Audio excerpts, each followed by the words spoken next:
One of the things that I want us to do is recognize that this is a book about preparation, and you know what we're talking about here, what we're going to see. I'll move this out.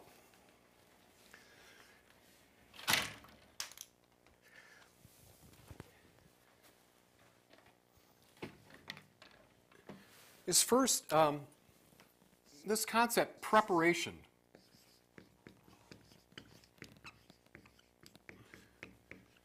And we're talking about strength, physical strength. We're talking about spiritual strength. We're talking about getting whole, getting holy. All these things are happening before they can leave Mount Sinai. They're spending 11 months there. Adele said when we first started talking about it, she said, you know what this place is, this Mount Sinai for 11 months? This is a spiritual boot camp. And she's right. It is. It's like a boot camp. They're getting prepared. And hopefully as we read this and we hear about this book, we'll start thinking, how can we prepare ourselves for our spiritual journeys? The other key thing, it seems to me, is that you've got to be moving forward. Moving forward.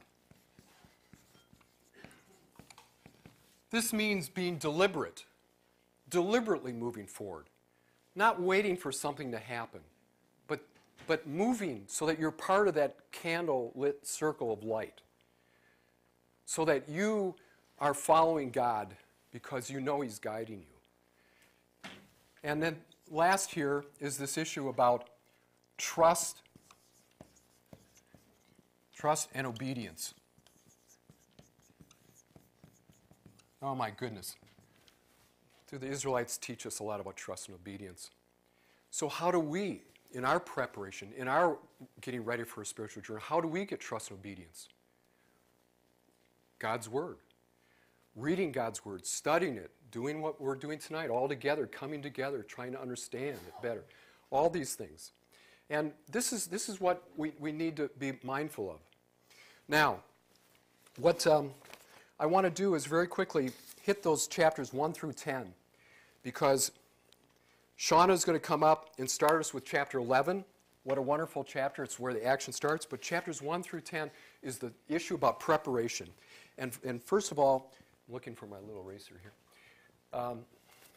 We've got to take, I brought, Betty last week handed around the book on the tabernacle, and I have it here, but I don't think we'll have time for me to show you a lot of the pictures. But what I want to do is point out, where'd my little pen go? Anybody see the pen? Here it is. I've got it. Okay, this is important because here is, if we look at chapter 1 right away, and chapter 2 in Numbers, we start talking about organization, organizing worship, organizing the strength, organizing the march, all these things. And what we've got here is the outer court, okay? Outer court. This is a curtained area. Pretty, not this is like 150 feet by 75. It is the equivalent of, imagine, a half of a football field. So pretty good size. But right in the middle of the court is the tabernacle. And the tabernacle is only something like 40 by 15 feet. Relatively small. But this is where the ark is.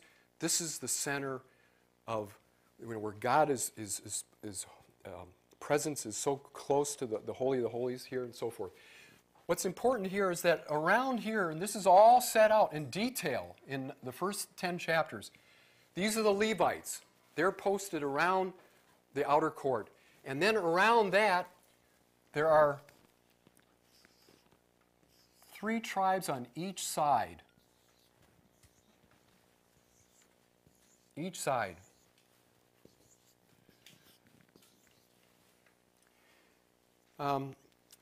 And what is happening is that this brings wholeness to the people. Here's the center. All these 1 million, 2 million, 3 million people here. And what they're focused on is this. And they can look across and they can see their brothers and sisters. They can see because this is not so large that it blocks their view. They know each other. They're part of this community. I like what one commentator said. I'll read it here. Here's what he said. He said, each tribe had its appointed place. This may not mean much to some today. The repetitive language may strike us as boring.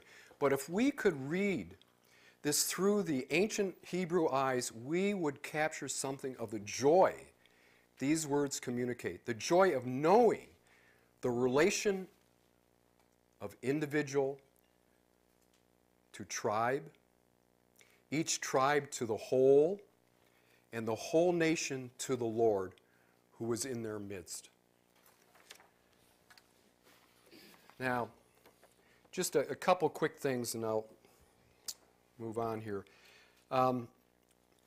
It's important for this nation, before they move on, to have unity and trust among themselves.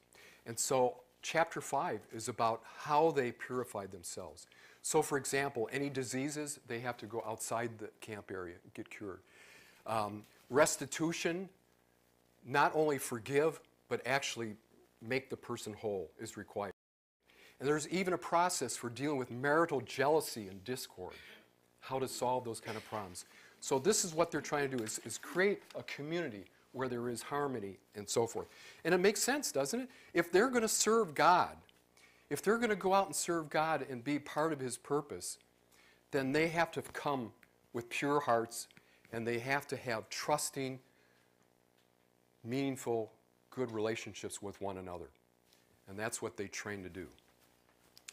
Okay, just to wrap up, you need to know right in the middle of all these numbers and so forth, in verse 6:22, there is this blessing, which you have to hear because you know it.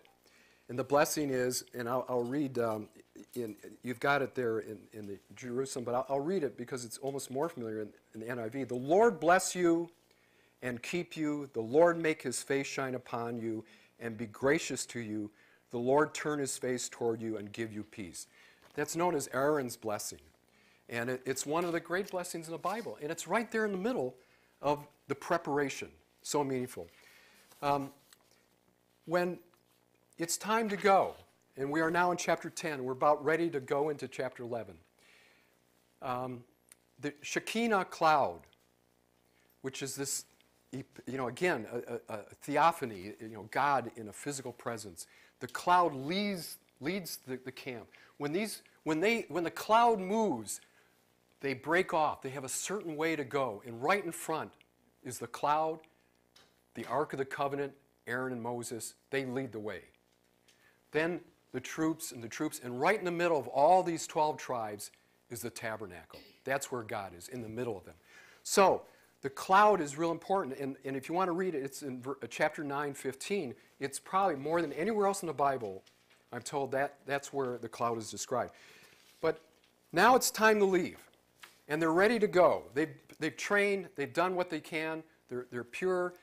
And the trumpets sound, and they're ready to go. And here's what Moses says. And this is chapter 10, verse 33. He says this.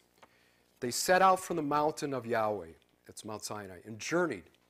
The Ark of the Covenant of Yahweh went at their head for this journey of 3 days, searching out a camping place for them.